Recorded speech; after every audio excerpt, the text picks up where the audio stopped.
Okay. Okay, so Jennifer, briefly tell us about the center and what you do here. Well, Colfax Community Network is a 13-year-old agency. We serve homeless children and families. Our primary program is our after-school program for homeless children. Our children have all experienced homelessness within the last year, and a large percentage of them live in the hotels and motels on Colfax Avenue.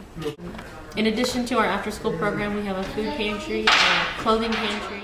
We also have a summer program, 6 weeks of summer camp. It's a full-day program for the same children. In addition, we do direct hotel outreach, so we're at hotels and motels along Colfax Avenue at least once per week, delivering hygiene. What are some of the numbers or statistics involved with the kids that you serve in those hotel environments? So the children that we serve generally have a less than 1% chance of graduating from high school. These children have experienced some of the most difficult situations that children can experience, everything from abuse, neglect, and simple poverty, and have bounced around from school to school.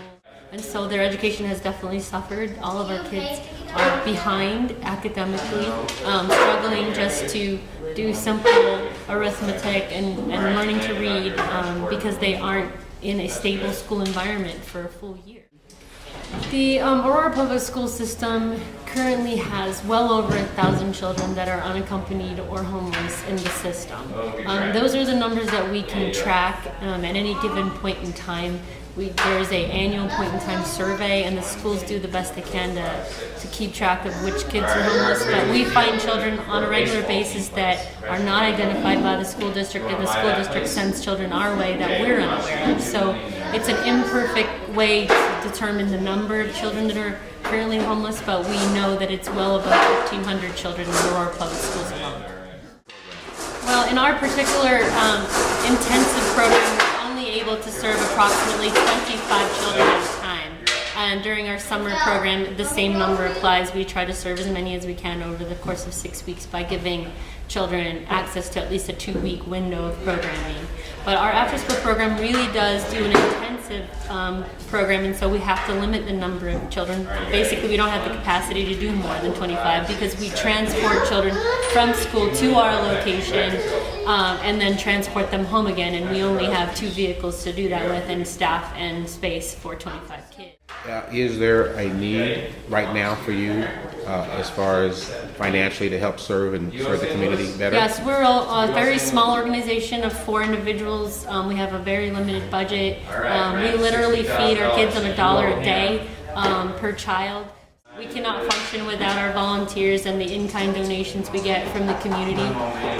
They keep food on our pantry shelves, clothing in our clothing pantry, and generally help us to continue to feed the children on $1 per kid per day. Wow, that was quite amazing, $1 a day. And that's 25 kids that you can service. So you really could service, say, 50 kids a day with twice the amount of revenue coming in. If we had more space and more capacity in terms of resources to hire staff, we would definitely be able to serve more children. In talking about our after-school program, it is an intensive program that provides not only for the nutritional needs and academic assistance for children after school, but also the emotional well-being. All of our children have experienced some kind of trauma, so they are what we consider the children most in crisis in the geographic area that we serve, and so they really do require a lot of attention and time. Additionally, we are constantly struggling just to keep staff. It's important to us to have at least 2 staff members in the program at all times to provide the kind of intervention that these children require. And if I remember or recall, didn't I hear that you're going to start turning away people? Yes, every year we have more children eligible than we have space for the children that we would like to serve. In fact, some of the children that we are having to turn away are children that have already been in our program and still need our program. Unfortunately, there are children more in crisis that are currently living in the hotels that we have to make room for. So yes, unfortunately, we come to a point every year where we cry over our list of kids that we have to say goodbye to because we have to make a space for somebody who's in more crisis and needs us even more than the ones we've just finished serving. So because we're limited to 25 children, we could easily double that and continue to serve the children that we have been serving and then serve. Now, Jennifer, that being said, here we are and we have a need. You're being currently funded by, who's your main funder?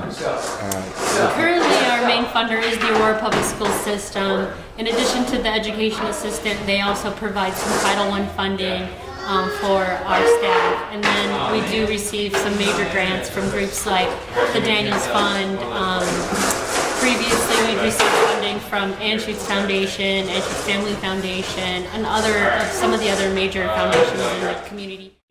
And then we do essentially nickel and dime. I mean, 5,000 here, a small grant here or there for us is a huge benefit because, like I said, we're able to take that money and turn it right back into programming. We have only 3 members of staff that I pay out of my fiscal budget, and so literally every dollar that we receive is back into programs, back into salary for folks delivering services on the street. And additionally, finding new sources of revenue to keep our services available to the community, and that's a priority. And we do fundraise, and we do try to do the best we can to get the word out to the community that what we're doing matters. And I spend a lot of time speaking to groups about the work that we're doing here. Well, Jennifer, we really appreciate the time you spent with us today and times before, and we're going to continue to look at your program and see what you guys have done for us here in the community and continue to support the Colfax Community Network. Thanks again, and we'll talk to you soon. Thank you.